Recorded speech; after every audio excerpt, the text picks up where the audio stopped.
Je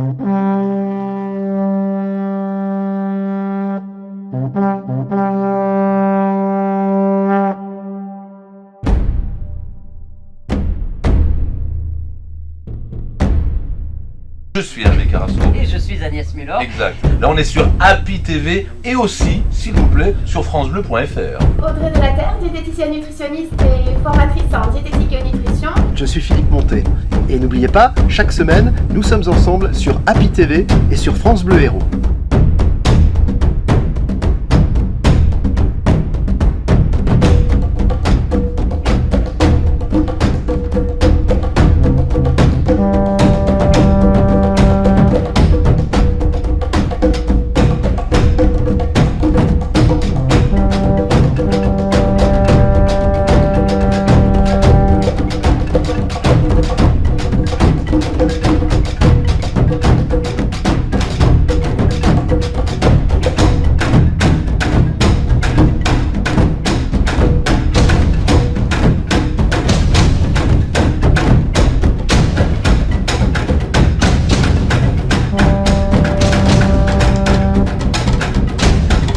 Bien bonjour et bienvenue à vous tous pour le tout nouveau numéro d'Happy TV, le MAG. Je vous laisse regarder avec soin le sommaire de cette semaine.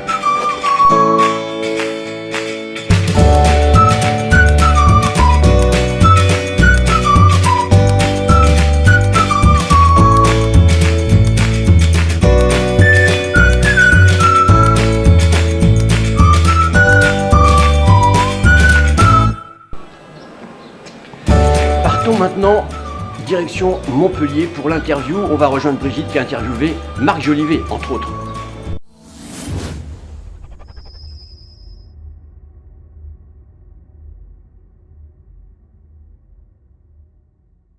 Nous recevons Marc Jolivet et Laurent Pitt, organisateurs de la Comédie du Rire. Marc, bonjour. Alors, bonjour. En tournée 2017-2018. Alors, vous venez aujourd'hui à la Comédie du Rire avec votre nouveau spectacle Distributeur d'oubli. Alors, oubliez quoi? Ce monde monstrueux qui nous entoure, Victor Hugo a écrit dans L'homme qui rit, faire rire, c'est faire oublier. Quel bienfaiteur sur terre qu'un distributeur d'oubli. Alors, c'est vous le distributeur d'oubli? Eh, Victor Hugo l'a écrit pour moi. Si vous voyez le spectacle en scène, je communique avec Victor Hugo. Et le public découvre qu'il l'a écrit pour moi. Donc moi, mon idée dans Montpellier, finalement, c'est d'enlever tous les distributeurs de billets, mais des distributeurs d'oubli, et chaque habitant montpelliérain plonge la tête dans le distributeur, et il ressort la tête plein de rêves. Meurice, Port, Geneviève, tu nous obliges à rester, un soir où on fait tous les trois un truc, pour que on dîne ensemble, on fasse, tu vois, c'est ça, c'est le dernier jour par exemple, tu vois, on reste, voilà, je crois que ça serait super. Voilà. Je pense que c'est ça l'idée, parce que du coup, ça devient un endroit où on fait la fête, où on se retrouve, et il n'y a plus ça. Voilà, bon, avant que j'oublie. Bonjour. Bonjour Laurent, directeur artistique de la Comédie du Rire. Oui. Alors, 4e édition. Oui. Donc grand succès, et d'année en année, ça devient Ça grossit. plus énorme. Exactement. Qu'est-ce qu'il y a de nouveau cette année? Cette année, il n'y a que des nouveautés. Alors, D'abord, on a fait une avant-première dans la salle Molière de l'Opéra Comédie avec Guillaume Meurice et Frédéric Fromet. Avant-première qui était complète, ça s'est très bien passé. Ensuite, comme nouveauté, il y a la programmation qui change chaque année. Autre nouveauté, on a un spectacle pour enfants cette année, ce qu'on n'avait pas encore fait, donc un spectacle d'humour pour enfants, ça s'appelle Carabistouille. C'est un clown, c'est le samedi à 15 h. Et puis la nouveauté de chaque année, c'est la programmation. Donc, le mercredi 22, on a Marc Jolivet. Le jeudi 23, on a Géophile Janssen des grosses têtes de RTL. Le vendredi 24, on a Didier Porte, donc ça va dézinguer au niveau politique avec les élections qui arrivent bientôt. Et samedi, c'est l'impro avec mon comparse David Beau. Voilà, un beau festival, on est content. Marc Jolivet, ça se fait très simplement. Je suis allé voir son spectacle au Festival d'Avignon. Je l'ai rencontré à l'issue de son spectacle. Il m'a dit oui, et ça s'est fait très simplement. Guillaume Meurice, c'est un ami, ça s'est fait très simplement aussi. alors, attention, Marc Jolivet nous a dit qu'il voulait te piquer comme idée. Oui, mais je dois dire que Marc Et tu ne le laisseras pas faire. si, je vais le laisser faire. Marc Jolivet est un piqueur. Merci.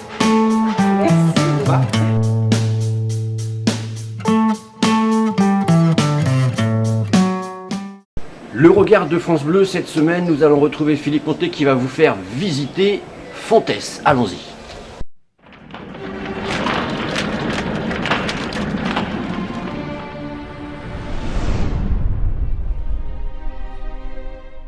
Cette fois-ci, c'est à Fontès. Fontès connue pour son vignoble, son rosé traditionnel, célèbre. Mais nous, à chaque fois, dans chacune de nos étapes, on essaie de vous faire découvrir un aspect du patrimoine. Là, nous sommes dans un endroit très étriqué, très escarpé, très petit, mais avec une vue extraordinaire lorsqu'on pointe la caméra vers l'extérieur et notamment vers la façade de la mairie. Nous sommes dans la tour de l'horloge. Et figurez-vous que dans la fin du XVIIIe siècle, il y avait une boulangerie communale dont il reste la trace juste au pied de cette tour de l'horloge.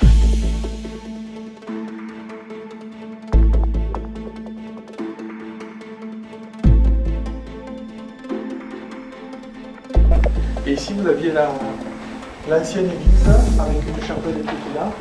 Il y a tout un bloc là, du village qui faisait partie de l'ancienne église avec le cimetière qui était devant. Et l'église après a déménagé. Oui, j'ai vu ça. Elle est absolument. Voilà.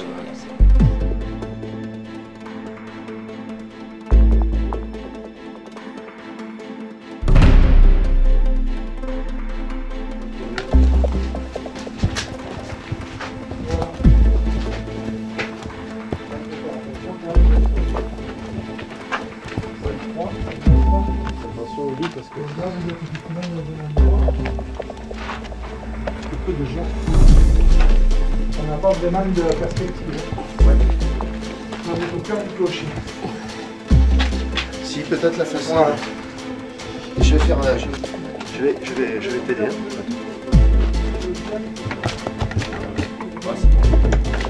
Ça va aller, ça c'est du béton, si jamais tu as besoin. Super, merci Philippe. Tu iras toujours dans des endroits où personne n'ira. Je suis dans la tour de l'horloge, nous prenons un peu de hauteur, nous sommes pratiquement à 40 mètres du sol et évidemment de là une vue tout à fait imprenable, notamment sur la façade de la mairie.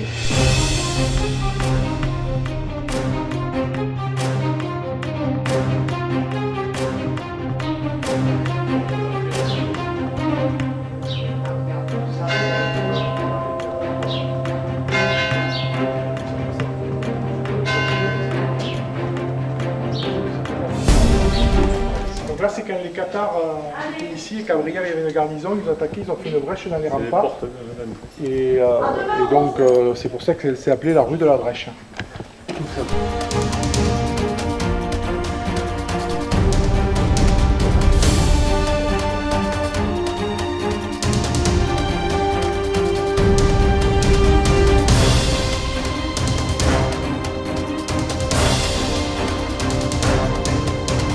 Voici l'une des curiosités du village de Fontès. Alain Mendes, qui est à mes côtés, va nous expliquer ce qu'est cette fontaine et son histoire, parce qu'elle en a une forcément. Alain ? Voilà, la fontaine qui servait autrefois au lavoir, à l'usage de l'eau, au XVIe, XVIIe siècle, XVIIIe siècle, sur la place du village. Elle avait été déménagée ici. Alors il y avait 4 griffouilles, il n'en reste plus que 2. D'autres fontaines ont été réaménagées, elles ont disparu depuis, mais l'eau, la fontaine, Fontès, donc c'est quelque chose d'important pour nous. Alors cette eau, en revanche, ici, on ne sait pas d'où elle vient. On n'a la pas particularité. réussi Non, il y a eu des traçages et des GC, mais on n'a jamais réellement su d'où elle venait. C'est pourquoi il y a un panneau qui est marqué non potable, mais les habitants l'ont toujours bu, ils vivent très vieux. Et beaucoup de gens s'arrêtent ici, des cyclistes, des automobilistes, des gens qui viennent de l'extérieur chercher de l'eau, des bidons et boire cette eau de Fontès. Si ça donne longue vie, je vais en boire. Vous voyez qu'à Fontès, il n'y a pas que le rosé qui est célèbre, il y a l'eau aussi.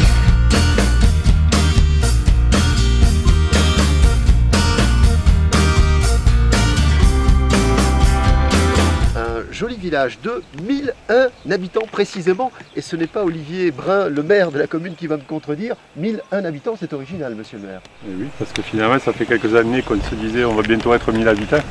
À la surprise, on a été 1001 habitants. C'est quand même exceptionnel, parce que pour un habitant près, il y a beaucoup de choses qui changent. Eh oui, l'administration passe par là. Derrière nous, Olivier Brun, l'église Saint-Hippolyte. Alors Saint-Hippolyte, c'est également le nom de la cuvée du rosé célèbre du village.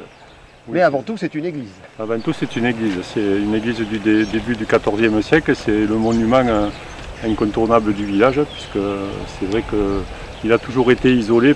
L'urbanisation ne l'a pas lui a permis de rester tel quel.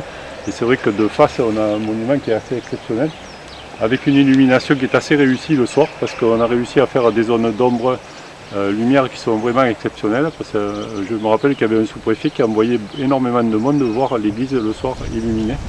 Et c'est vrai que c'est le monument principal au niveau du village, sur lequel on communique beaucoup, on fait des visites l'été. Et c'est vrai que c'est aussi la cuvée Saint-Hippolyte. Et ça, c'est peut-être ce qui fait qu'aujourd'hui on a beaucoup de médailles. Et qu'on en est Nous, à chaque fois, nous menons des enquêtes. On va en mener une pour trouver les clés qui nous permettent d'aller en haut de l'église Saint-Hippolyte. On y va maintenant. L'église Saint-Hippolyte de Fontès. Nous cherchons, et nous allons la trouver, la porte d'entrée qui nous permet de grimper quelques dizaines de mètres pour avoir une vue assez exceptionnelle sur le village. On va s'avancer.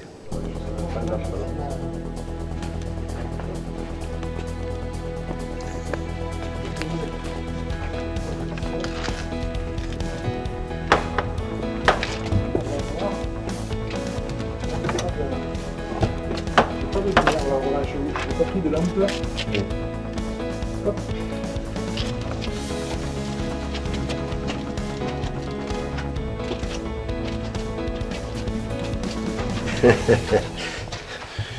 Ils vont pas bien chez France Bleu Héros. Un accès qui n'est pas possible pour tous, mais nous avons réussi à trouver un guide pour nous amener dans la tour de l'église Saint-Hippolyte à Fontès. Alors, vous connaissez le principe du super-héros, répondre à des questions, l'essentiel étant de ne pas passer pour une cloche. J'espère que je ne passerai pas pour une cloche parce que j'en ai deux au-dessus de ma tête, mais celles-ci, elles sont célèbres, elles sont très anciennes, et elles retentissent de temps en temps dans le clocher de cette belle église Saint-Hippolyte à Fontès. Regardez comme elles sont belles. Là.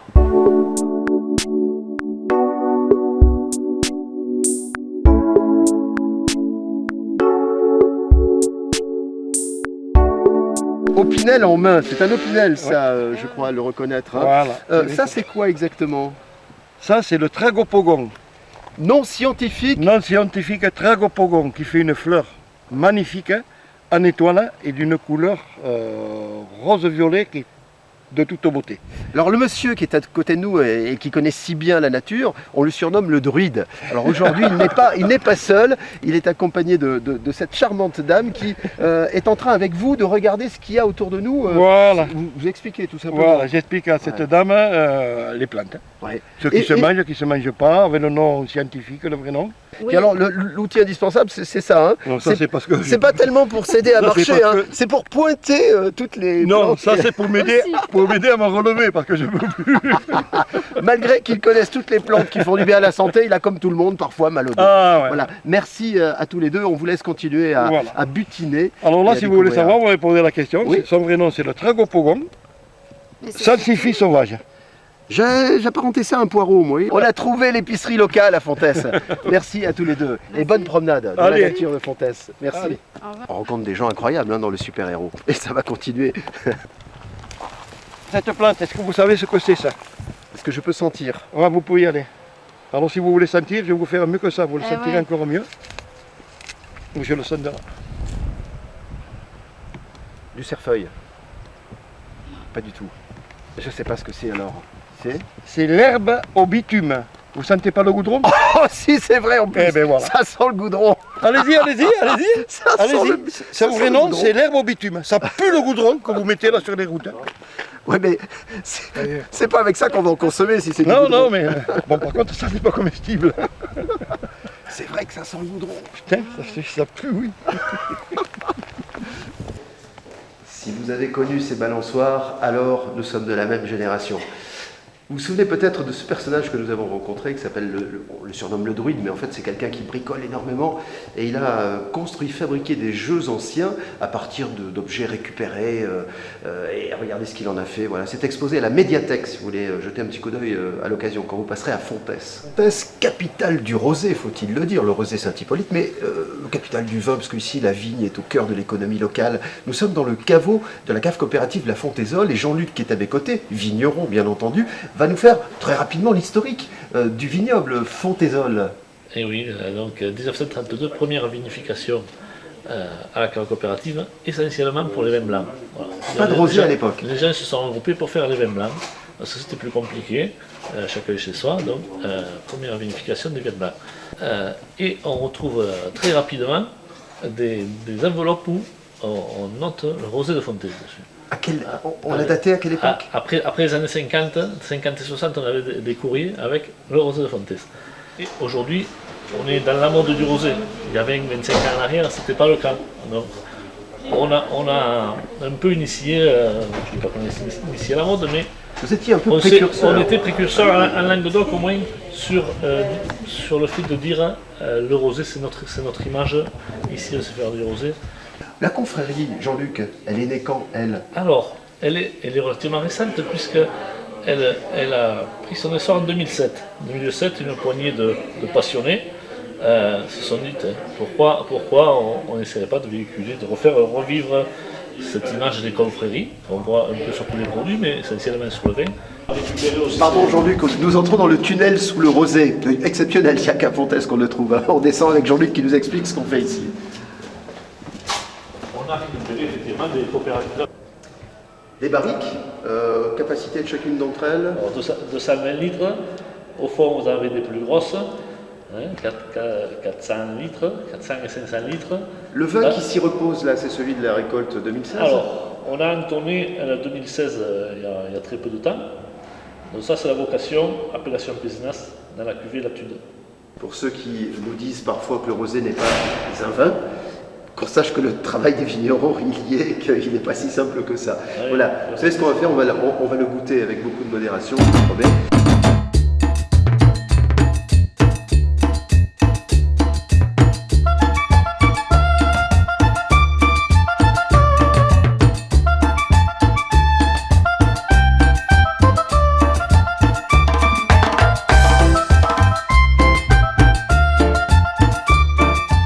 Et un petit peu de sport sur Happy TV, nous allons partir à Bouzigues rejoindre Philippe Panetas pour le trail de Bouzigues.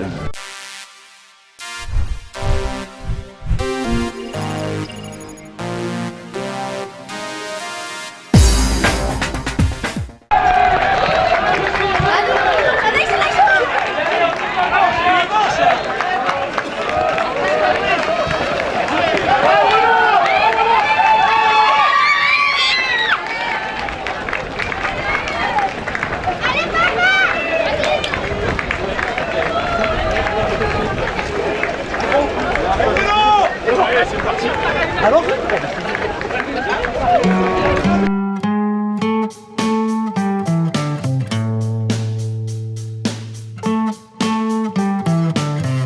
un commentaire sur le parcours proposé aujourd'hui sur ce 6 km et ta victoire, Fatia. Le parcours est franchement bien, c'était super. J'ai bien roulé, à part 5 glisse un petit peu, c'est normal, il a plu hier. Elle aussi est habituée au podium et aux victoires. Elle confirme aujourd'hui avec cette 5e place et première féminine, s'il vous plaît. Et voilà.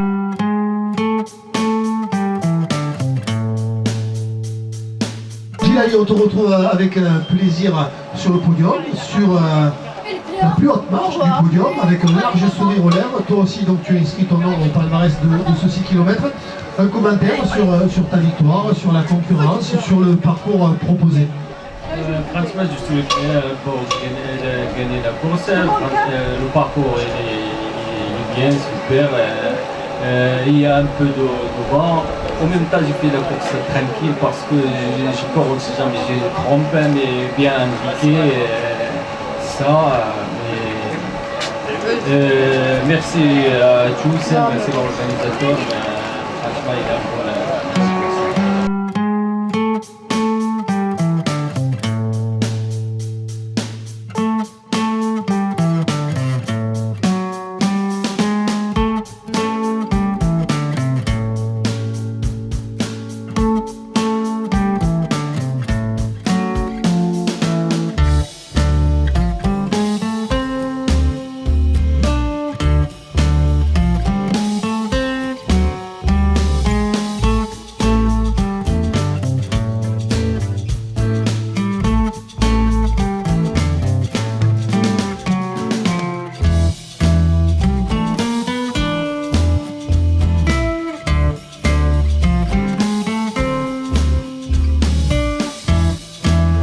Ça, c'est pour les sportifs.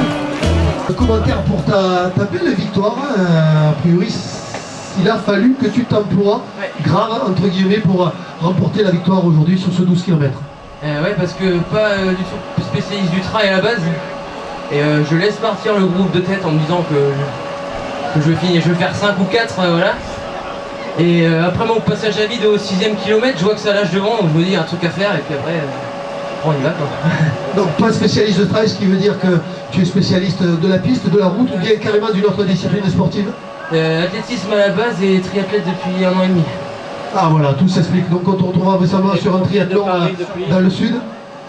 Dans le sud, je sais pas, mais ouais, pourquoi pas. Pourquoi pas, avec un large sourire aux lèvres. Merci beaucoup, on se retrouve tout à l'heure pour la remise des récompenses. Ah, le 6 et le 12 viennent d'arriver, effectivement. On avait déjà un beau podium sur les 4 courses.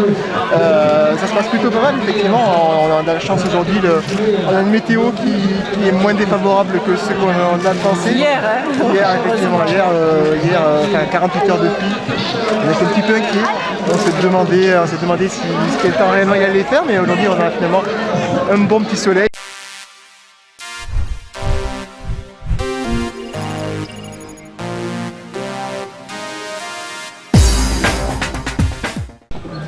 Partons maintenant à Loupian pour la foire traditionnelle. Et vous connaissez certainement Loupian puisque nous avons fait le super héros avec Philippe Monté à Loupian justement.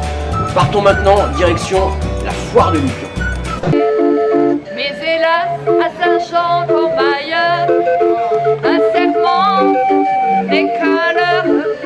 J'étais folle de croire au bonheur et de vouloir garder son cœur. Comment ne pas perdre la tête, serrée par des bras audacieux. Je voudrais saluer Willy et Brigitte de Happy TV qui tournent les images de ce défilé ce matin et qui est venu faire un reportage sur le plan. Willy, si tu arrives à monter sur le marchepied, tu pourras peut-être les accompagner. Hein. C'est solide, c'est solide. Bon, tu peux donc venir ici et tu vas faire des images dans le défilé. Ça c'est du bon boulot ça. Allez. On croit toujours au doux mot d'homme quand ils sont mis avec les yeux. Moi qui les mets. Et là, les 3 que vous voyez, c'est les 3 les plus anciens. Après, il y a un petit placement derrière là-bas.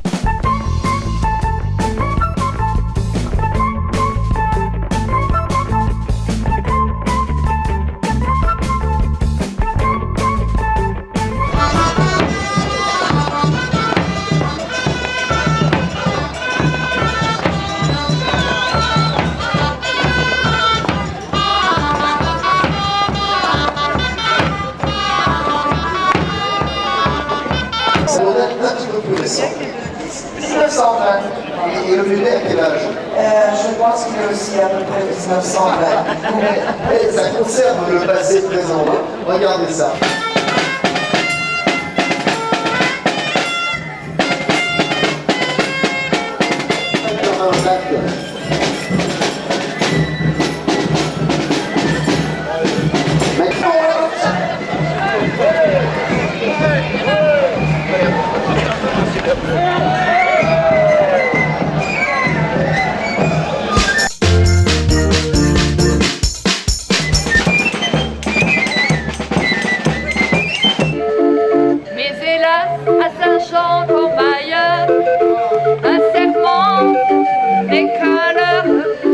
J'étais folle de croire au bonheur et de vouloir garder son cœur.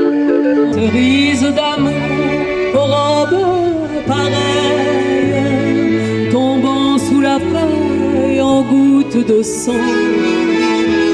Mais il est bien court le temps des cerises, pendant de corail qu'on cueille en rêvant.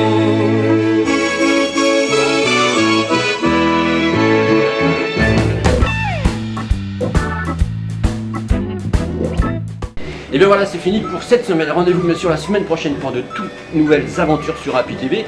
N'oubliez pas, restez curieux et sachez aussi qu'on vous donne rendez-vous le 31 mars pour le lancement du tout premier numéro de Palavas TV. Alors rendez-vous très vite sur www.palavas-tv.fr.